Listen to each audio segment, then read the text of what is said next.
ఓం సాయిరామ్ శ్రీమాత్రే నమః. అమ్మ బిడ్డలందరికీ నమస్కారం. ఫ్రెండ్స్, ఎలా ఉన్నారండి? ఏం చేస్తున్నారు? అందరూ బాగున్నారు కదా? మన అమ్మ దయ వలన అందరూ బాగుండాలని మనస్ఫూర్తిగా అమ్మవారిని కోరుకుంటూ, అమ్మవారి కృప కరుణ కటాక్షములు మనందరిపైన మెండుగా ఉండాలి అని మనస్ఫూర్తిగా అమ్మవారిని వేడుకుంటూ ఈరోజు వీడియో అనేది మొదలు పెడుతూ ఉన్నానండి. ఇంకా ఈరోజు వీడియోలో అమ్మవారి సందేశం ఏంటి అంటే, అమ్మవారి మాటల్లోనే వీడియోని మొదలుపెట్టే ముందు ఒక చిన్న రిక్వెస్ట్ అండి. ఎవరైతే మన ఛానల్ కొత్తగా చూస్తూ ఉన్నారో వారు తప్పకుండా మన ఛానల్కి సబ్స్క్రైబ్ చేసుకోండి. అదేవిధంగా ఆ వీడియో నచ్చినట్లయితే కనుక ఒక చిన్న లైక్ అయితే ఇవ్వండి. ఫ్రెండ్స్, బిడ్డ, నా సందేశాన్ని తప్పకుండా విను. ఈరోజు నా చేతిని తాకిన నువ్వు దుర్గమ్మ కోసం ఒక్క నిమిషం నీ సమయాన్ని కేటాయిస్తావా తల్లి? నువ్వు ఊహించనటువంటి మార్పును నీ జీవితంలోకి తీసుకురాబోతున్నాను. అదేమిటో మీరు చెప్పినటువంటి మాటల ద్వారానే తెలిసిపోతుంది. ఈ మాటలన్నీ విన్న తరువాత నీ జీవితంలో వచ్చేటటువంటి మార్పు గురించి తెలుసుకుని నీ మనసు ఎంతో సంతోషం అవుతుంది అని అనుకుంటూ ఉన్నాను. తల్లి, నీ మనసులో ఉన్న మాట చెబుతాను, శ్రద్ధగా విను. నీ మనసులో ఉన్న మాటలు మొత్తం చెప్తాను. బిడ్డ, వింటున్నావా? అయితే విను. తల్లి, నువ్వు అనుకుంటున్నావు, అమ్మా నువ్వు కరుణామయువు, అది మా అందరికీ తెలుసు. ఎవరైనా కానీ బాధపడుతూ ఉంటే నువ్వు అస్సలు చూస్తూ ఊరుకోవు, అది కూడా తెలుసు. అయితే ఏ రూపంలో అయినా సరే కానీ నువ్వు తప్పకుండా ఏదో ఒక సహాయం అందించడానికి ముందే ఉంటావని కూడా మాకు తెలుసు. కానీ ఎప్పుడూ కూడా ఇవన్నీ ప్రత్యేకించి నిరూపించుకోవాల్సిన అవసరం మాకు లేదు కదా తల్లి. మాకు ఎప్పుడూ కూడా ఎలాంటి సహాయం కావాలన్నా నువ్వు అందించటానికి ముందే ఉంటావు. అది మేము ఎప్పుడూ కూడా గుర్తుంచుకుంటాము. దుర్గమ్మ, నువ్వు మాకు బిడ్డ, నీకు నేను సహాయం చేస్తున్నాను అని చెప్పనవసరం లేదు తల్లి. దుర్గమ్మ తల్లి, ఎప్పుడు కూడా నువ్వు అది నిరూపించుకోవాల్సిన అవసరమే లేదు. ఎందుకు అంటే నీ సహాయాలను అనుభవాలను మేము ఎన్నో పొందుతూనే ఉన్నాము. నిజంగా నీ ప్రేమ అనివార్యం. నువ్వు చూసే చల్లని చూపు మాకు జీవితంపై కాస్త అయినా ఆశ కలిగేటట్లు చేస్తుంది. చుట్టూ మాతో మాట్లాడేవారు ఎందరో మనుషులు ఉన్నప్పటికీ కూడా వారి ప్రేమలో, వారి మాటల్లో ఎప్పుడూ కూడా ఏదో ఒక రకమైనటువంటి అసూయ అనేది ఉంటుంది. కానీ అమ్మా, నీ మాటలు, నీ ప్రేమ ఎల్లప్పుడూ కూడా కపటం లేనివి తల్లి. నాకు ఎప్పుడూ కూడా అనిపిస్తూ ఉంటుంది, ఈ మనుషులతో మాట్లాడే మాటల కన్నా నీతో మాట్లాడడం, నీ దగ్గర ఆనందంగా కూర్చోవడం నాకు ఎంతో ఆనందాన్ని కలిగిస్తుంది, సంతోషాన్ని ఇస్తుంది. నాకు ఏమి కావాలో, ఎప్పుడు కావాలో నీకన్నా ఎవరికి బాగా తెలుసు. ఏమి కావాలో నాకన్నా ఎక్కువ నీకే తెలుసు దుర్గమ్మ తల్లి. నేను ఎప్పుడు కూడా దేనికి భయపడను. ఎక్కువగా ఆలోచించడం కూడా మానేశాను. ఎందుకో తెలుసా? కేవలం నువ్వు చెప్పేటటువంటి మాటలు విని ఎక్కువగా ఆలోచనలు కూడా పెట్టుకోవడం లేదమ్మా. నాకు పూర్తి నమ్మకం అమ్మా, నాకు నా తల్లి నాతోనే ఉంటుంది అని. కష్టంలో అయినా సరే, నష్టంలో అయినా సరే ఆదుకుంటుంది. అమ్మకు తెలియదా నాకు ఏమి ఇవ్వాలో, ఏమి కావాలో? సమయం వచ్చినప్పుడు అమ్మ తప్పకుండా నాకు ఇస్తుంది అని నా మనసుకు నేను నచ్చ చెప్పుకుంటూ ఉంటాను. దుర్గమ్మ తల్లి, నువ్వు నా కోరిక తీర్చవని నేను ఎప్పుడూ అనుకోలేదు. నువ్వు నా కోరిక తీర్చడానికి తప్పించుకుంటావని కూడా నేను అనుకోను. నా మనసైనా కానీ, నా ఇంటి ఆర్థిక పరిస్థితులైనా కానీ నువ్వు అర్థం చేసుకున్నంతగా ఈ లోకంలో ఎవరూ కూడా అర్థం చేసుకోలేరు కూడా. అమ్మా దుర్గమ్మ, అడుగడుగునా కూడా నీ సహాయాన్ని నేను కళ్ళారా చూస్తూనే చూశాను. అట్లాగే ప్రత్యేకించి నీ లీలలు చూస్తూనే ఉన్నాను. నన్ను నేను మరచిపోతూ ఉన్నాను ఆ లీలలు చూస్తూ. ఎవరైనా సరే కానీ నీ గురించి చెబుతూ ఉంటే అలా వింటూనే ఉంటాను. ఈ జీవితానికి ఇంకా ఏమి కావాలి అనిపిస్తూ ఉంటుంది. ఏ జన్మలో ఏమి పుణ్యం చేశానో కదా, కనుకనే నాకు అమ్మతో ఇంత బంధం ఏర్పడింది, ఇంత భక్తి నమ్మకంతో ఉండగలుగుతున్నాను. అయితే దుర్గమ్మ, ఇదంతా కూడా నువ్వు నాకు పెట్టిన భిక్షే తల్లి. నా కుటుంబాన్ని సైతం నువ్వు ఎంతో ఆప్యాయంగా ఆదుకుంటూ వస్తూ ఉన్నావు. ఏమిచ్చి నీ రుణం తీర్చుకోగలను తల్లి? ఎన్నటికీ తీర్చుకోలేనమ్మా. నీ రుణం తీర్చుకోవాలని కూడా నేను అనుకోవడం లేదు. ఎప్పుడు నీ నామస్మరణతోనే జీవించాలని అనుకుంటున్నానమ్మా. నాకు తోడుగా నువ్వు నమ్మకంతో బ్రతకాలి అని అనుకుంటున్నాను. అమ్మ, రుణం తీర్చుకునే అంత గొప్పదానిని కాదు తల్లి. నేను కేవలం భక్తి భావాన్ని తప్ప ఇంకా ఏమీ ఇవ్వలేను దుర్గమ్మ. నా ధైర్యం, నమ్మకం అంతా నువ్వే తల్లి. కొంతమంది చేతిలో ఎక్కువ మంచితనంతో నేను పూర్తిగా మోసపోయినా కూడా నాకు అంతా మంచే జరిగింది అనుకుంటున్నాను. ఎందుకో తెలుసా, అప్పుడు నాకు బాగా అర్థమైంది. కానీ అమ్మ అలాంటి వారిని చూస్తూ సహాయం కోరే వారిని, మంచి వాళ్ళని కూడా నమ్మాలి అంటే భయమైపోయింది. నిజం చెప్పాలంటే ఒక్కో మనిషి ఒక్కోలాగా ఉంటూ ఉన్నారు. కొందరు మంచితనం అనే ముసుగు వేసుకుని వారి స్వార్థం కోసం, వారి అవసరాల కోసం నా ద్వారా సహాయం పొంది కూడా నేను ఊహించని విధంగా దెబ్బ కొట్టేటటువంటి మనుషుల మధ్య నేను తిరుగుతున్నాను. అయినప్పటికీ కూడా నేను నిండా మునిగిపోయినా నాలో ఉన్నటువంటి ధైర్యమే, నాకు నీపై ఉన్నటువంటి నమ్మకమే ఈరోజు నాకు శ్రీరామ రక్షగా వెన్నంటి నిలిచిపోయిందమ్మా. డబ్బును కోల్పోయాను, కొందరి వలన నా జీవితాన్ని కోల్పోయాను, నా అనుకున్న వారిని దూరం చేసుకున్నాను. నేను కష్టపడిన దాంట్లో వచ్చేటటువంటి లాభాలను కూడా దూరం చేసుకున్నాను. అన్నీ కోల్పోయాను, కానీ నాలో ఉన్నటువంటి ఆత్మస్థైర్యాన్ని మాత్రం వదులుకోలేదు. అది నాతోనే ఉంది, నా దగ్గరే ఉంది. ఎలా అనుకుంటున్నావు తల్లి దుర్గమ్మ? నువ్వు ఉన్నావు అన్న ధైర్యంతోనే నేను కష్టపడవలసింది, నేను అనుభవించవలసింది ఇంకా ఎంతో ఉంది అని నాకు ఎప్పటికప్పుడు గుర్తు చేస్తూ ఉంటావుగా. ఇన్ని దూరం చేసినా సరే ఎప్పుడైనా నేను నిందించానా? నిందించలేదు. ఎందుకో తెలుసా, అవన్నీ కూడా శాశ్వతం కాదని నాకు బాగా తెలుసు. కనుకనే ఆ వ్యామోహంలో నేను చిక్కుకోవాలని కూడా అనుకోవడం లేదు. కనుకనే దాని గురించి నేను ఎక్కువగా ఆలోచించవలసిన అవసరం నాకు లేదు. కనుక ఆలోచించడం లేదు. అడగకుండానే నాకు ఎంతో సహాయాన్ని చేశావమ్మా. నీ దయతో ఎన్నో మంచి రోజులు ఇచ్చారు. అడగకుండానే నాకు ఎంతో సహాయం చేస్తున్నారు. అటువంటి మంచి జరుగుతుందని నేను అసలు ఊహించనే లేదు. మంచి ఆరోగ్యాన్ని కూడా ఇచ్చారు, మంచి ఆలోచన జ్ఞానాన్ని ఇచ్చారమ్మా. అమ్మా, ఇది చాలదా తల్లి? నాకు మరలా పోగొట్టుకున్నవి దక్కించుకోవడానికి మీ దయతో నేను మొదలు పెడతాను. నా కోసం మాత్రమే కాదు, నన్ను నమ్ముకున్నటువంటి నా కుటుంబం కోసం కూడా నేను మళ్ళీ ప్రయత్నిస్తానమ్మా అని అంటున్నావు కదా బిడ్డ. నీకు ఉన్నటువంటి విషయ పరిజ్ఞానానికి నేను ఎంతగానో గర్వపడుతున్నాను. అతి కొద్ది మంది మాత్రమే ఇలా నీతి నిజాయితీగా ఉంటారు. నిజంగా నిన్ను చూస్తూ ఉంటే నాకు ఎంతో గర్వంగా ఉంది తల్లి.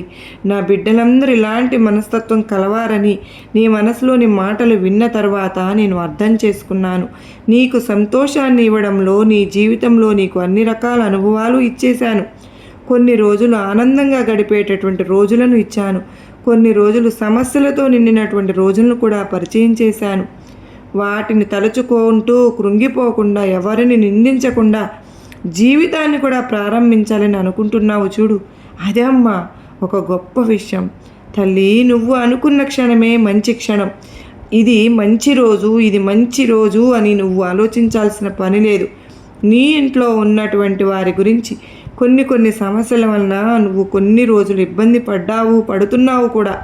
కనుక అవన్నీ కూడా ఇంట్లో వాళ్ళతో చర్చించకుండా నువ్వు ఏదైతే మొదలు పెట్టాలి అనుకుంటున్నావో అందులో నువ్వు తప్పకుండా విజయం సాధించే తీరుతావు. నేను ఎప్పుడూ నీకు అండగా ఉంటాను అని మాట ఇస్తున్నాను. ఇక నిన్ను ఎవ్వరు ఏమీ చేయలేరు. మోసంతో అయినా, మాటలతో అయినా, కుళ్ళుతో అయినా, ఏదైనా కావచ్చు, ఎవ్వరు కూడా ఏమీ చేయలేరు. అలాగే నీ విజయాన్ని ఎవ్వరూ అడ్డుకోలేరు. నువ్వు అలా సాధించేంత వరకు నేను నీ వెనకే ఉంటానని, నీకు నేను అండదండగా నిలబడతానని నీకు నేను మాట ఇస్తున్నాను. ఇక నిన్ను ఎవ్వరు ఏమీ చేయలేరు. మోసంతో కావచ్చు, మాటలతో కావచ్చు, ఏదైనా కావచ్చు, ఎవ్వరు ఏమీ చేయలేరు. అలాగే నీ విజయాన్ని కూడా ఎవ్వరు అడ్డుకోలేరు. ఎంత క్లిష్ట పరిస్థితులు ఎదురైనా కూడా నువ్వు సత్య మార్గాన్నే అనుసరించావు. చూడమ్మా, ఇక నీకు అంతా అనుకూలంగానే మారబోతోంది. చాలా మార్పులు వచ్చేస్తున్నాయి. అనుకున్నట్లుగానే లాభాలను కూడా చూస్తావు. మీ గురించి, మీ కుటుంబం గురించి కాకుండా నీ చుట్టూ ఉన్న వారి గురించి ఆలోచించేటువంటి గొప్ప గుణం, గొప్ప మనస్తత్వం నీది తల్లి. అలాంటి వారికి కీడు జరగదు. ఒకవేళ జరిగినా కూడా ఈ దుర్గమ్మ చూస్తూ ఊరుకుంటుందా? అతి త్వరలోనే నీకు ఒక బహుమానం సిద్ధం చేసి ఉంచాను. అది తప్పకుండా నీ దగ్గరకు చేరుస్తాను తల్లి. నీ ప్రేమకు అలాగే నీ ఓర్పుకు నేను బందీ అయిపోయానమ్మా. ఇక నువ్వు దేని గురించి భయపడవద్దు. ఇక జీవితం అంటే ఏంటో, జీవితంలో నువ్వు అనుభవించవలసింది ఏంటో అవన్నీ కూడా మున్ముందు నీకు రోజుల్లో తప్పకుండా తెలిసే తీరుతాయి. సంతోషంగా ఉంటావు. ఇప్పుడు ఎంత సంతోషంగా ఉంటున్నావు అంతకంటే రెట్టింపు సంతోషంతో ఉంటావు. మున్ముందు రోజులన్నీ కూడా నీకు ఆనందంగా గడపాలని ఈ దుర్గమ్మ కోరుకుంటున్నాను. ఎప్పుడు కూడా ఎలాంటి మంచి సందేశాలను నీకు పరిచయం చేస్తూనే ఉంటాను. ఎందుకో తెలుసా, గతంలో జరిగినటువంటి కొన్ని మోసాలు కావచ్చు, లేదా నిన్ను దెబ్బతీసే విధంగా కొందరు చేసినటువంటి ప్రయత్నాలు కావచ్చు, అవన్నీ కూడా నీ కుటుంబాన్ని ఎంతగా బాధించాయో అవన్నీ కూడా నీకు బాగా గుర్తు ఉండిపోయాయి. కనుకనే ఇక అలాంటిది ఎదురైనప్పుడు వాటిని నువ్వు ఎలా ఎదుర్కోవాలి, అలాగే అలాంటి వారిని ముందే ఎలా తెలుసుకోవాలి అనే విషయం గురించి అవగాహన నీకు వచ్చేలాగా నేను చేస్తాను. నా సందేశం ద్వారా తల్లి నీకు ప్రతి ఒక్కటి కూడా పరిచయం చేస్తాను. తెలిసింది కదా బిడ్డ, ఖాళీగా హాయిగా కూర్చునేటువంటి రోజు పరిచయం చేశాను. తినడానికి తిండి లేక ఎన్నో ఇబ్బందులు పడేటటువంటి రోజులు కూడా నువ్వు చూశావు. నిద్ర పట్టనటువంటి రాత్రులను, నిద్ర లేనటువంటి రాత్రులను, ఘోరమైనటువంటి ఓటమిని, ఘనమైనటువంటి గెలుపును, మోసాన్ని, బాధలు, తోడుగా ఉండేటటువంటి బంధాన్ని, బాధించే బంధువులను, వంగి వంగి దండాలు పెట్టేటటువంటి అధికారాన్ని, ఎవరి కంటికి కనిపించకుండా ఉండేటటువంటి జీవితాన్ని, ఇలా ప్రతి ఒక్కరూ ఒక్కటి కూడా నీకు పరిచయం చేశాను. ఎన్నో గుణపాఠాలను నేర్పింది కదూ. ఎందుకంటే నీ జీవితానికి ఒక మంచి పరమార్థం ఉంటుంది తెలుసా. ఎందుకంటే ఎవరి మనస్తత్వం ఏమిటో, అలాగే ఎవరి ప్రవర్తన ఏమిటో, ఎవరు మిమ్మల్ని ముంచేసే అభిమానాన్ని చూపిస్తున్నారో ఇవన్నీ కూడా నీకు అర్థమయ్యేలాగా చేస్తున్నాను. కొంతమంది అనుకుంటూ ఉంటారు, కన్నీళ్ళు సమస్యలు తప్ప మా జీవితంలో ఏమీ లేవు. కానీ వారు మరచిపోతున్నారు, జీవితం మొత్తం కూడా ఇలాగే సాగిపోదు కదా. భగవంతుడు మీకోసం అంటూ ఒక మంచి సమయాన్ని, మంచి అద్భుతమైన క్షణాలను పరిచయం చేసేటటువంటి జీవితాన్ని కూడా తప్పకుండా ఇచ్చే తీరుతాడు. కాకపోతే అంతవరకు మీరు ఆగకుండా ఈలోపే మీకు అనిపించింది, మీకు తోచినది ఏవేవో అనేసుకుంటూ ఉంటున్నారు. మీరు అనుకునేవి సాధించడానికి పోరాడేటటువంటి సామర్థ్యాన్ని, తెలివితేటలను పెంచుకోవాలి. ఎప్పుడు సమస్య వచ్చినా కూడా దానిని ఎలా తప్పించుకోవాలి, దాని నుండి తప్పించుకుని ఎలా బయటపడాలి అని ఆలోచిస్తారు తప్ప దానికంటూ ఒక మంచి పరిష్కారం మీరు తెలుసుకోలేకపోతున్నారు. ఏ సమస్య అయితే మిమ్మల్ని ఇబ్బంది పెడుతుందో ఆ సమస్యను మీరు ఇబ్బంది పెట్టేలాగా తయారు చేయాలి. ఇబ్బంది పడుతూ కూర్చోకూడదు. అలా ఇబ్బంది పడుతూ ఉంటే ఆ సమస్య ఇంకా పెద్దదిగా కనిపిస్తూ ఉంటుంది. మానసికంగా కుంగిపోవడం మొదలు పెట్టారు అంటే చీమ కూడా మీ మీద ఆధిపత్యం చేస్తుంది. కనుక ఎలాంటి సమస్య వచ్చినా కూడా నువ్వు దానికి ఎదురు నిలబడాలి, పోరాడాలి. అప్పుడే సమస్యలను జీవితంలో నుండి నువ్వు దూరం చేసుకోగలుగుతావు. ఇప్పటి వరకు ఎన్నో సమస్యలు నువ్వు చూసే ఉంటావు కదూ, చూస్తావు కూడా. కానీ అవన్నీ కూడా అనుభవించావు. జీవితం నీకు ఇంతవరకు ఎలాంటి గుణపాఠం నేర్పిందో పూర్తిగా నీకు అనుభవించినటువంటి వ్యక్తి జీవితంలో ఎలాంటి అవరోధాలు ఎదురైనా సరే, ఎలాంటి వ్యక్తులు పరిచయమైనా ప్రతి ఒక్కరిని ఒక కంట కనిపెడుతూ ప్రతి ఒక్కరితో కూడా సంతోషంగా ఆనందంగా ఉండాలి. వారితో ప్రేమపూర్వకంగా మాట్లాడాలి. కాకపోతే నీ కుటుంబంలో జరిగేటటువంటి ప్రతి విషయాన్ని కూడా ఎదుటి వారితో చెప్పే అవసరం లేదు కదా. ఎందుకంటే నీ కుటుంబానికి సహాయపడే విధంగా ఎవ్వరూ ఉండరమ్మా. నీకు సహాయం చేయాలని ఎవ్వరూ అనుకోరు. నీ కుటుంబానికి ఎప్పుడు నువ్వే తోడుండాలి. నీ కుటుంబానికి సహాయపడే విధంగా ఎవ్వరు ఉండరు అని నువ్వు గుర్తుపెట్టుకోవాలి. నువ్వు చేసేటటువంటి పెద్ద తప్పు ఏంటో తెలుసా?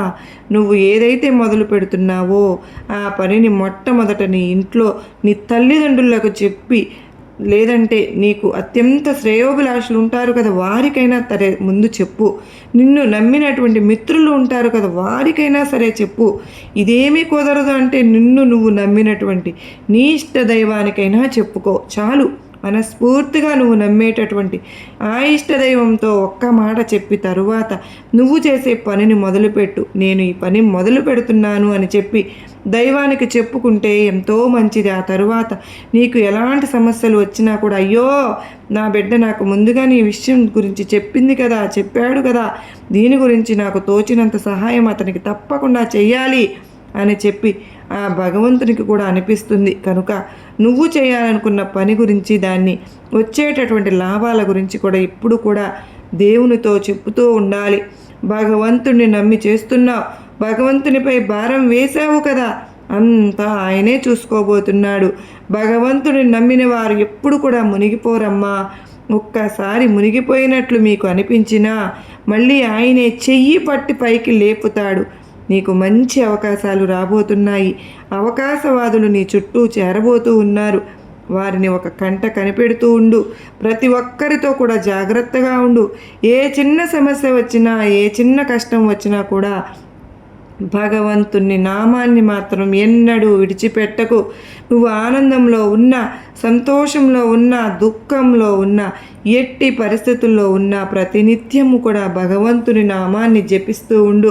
నీ ప్రతి కష్టము దూరం అయిపోతుంది. ఇప్పటి వరకు ఎంతో ఓర్పుతో భరిస్తూ వచ్చావు కదా, అది నిజంగా నువ్వు గొప్ప విషయం. ఇక నీ మనసులో అనుకున్నటువంటి పనిని మొదలుపెట్టు. అందులో నీకు గొప్ప విజయం రాసి ఉంది. అలాగే దాని గురించి ఎవరితోనూ చర్చించనే వద్దు. మరలా చెబుతున్నాను, చర్చించకూడదని ఎందుకు చెబుతున్నాను నువ్వే అర్థం చేసుకో. నువ్వు పనిని మొదలుపెట్టిన తరువాత ఒంటరిగా నడుస్తున్నాను అని నీకు ఎవరైనా లేరు అని నీకు అనిపించినా, నువ్వు పడిపోతే పట్టుకోవడానికి నేను ఉన్నాను, దారి చూపించడానికి నేను ఉన్నాను, నీ వెనుకే ఉంటాను. నేను నిన్ను ఎప్పుడూ కూడా ఒంటరిగా విడిచిపెట్టను అని ప్రమాణం చేస్తున్నాను. ప్రతి ఒక్కరూ కూడా ధైర్యంగా జీవించండి. నేను మీ వెన్నంటే ఉంటాను. మీ కష్టానికి తగ్గ ప్రతిఫలం ఉంటుంది. దేని గురించి నిద్ర మానుకుని ఆలోచించాల్సిన పని లేదు. ప్రతి సమస్యకు తప్పకుండా పరిష్కారం దొరికే తీరుతుంది. ఆలోచనలను పక్కన పెట్టి రాత్రిపూట హాయిగా నిద్రపో. ఎప్పుడూ కూడా ధైర్యాన్ని కోల్పోవద్దు.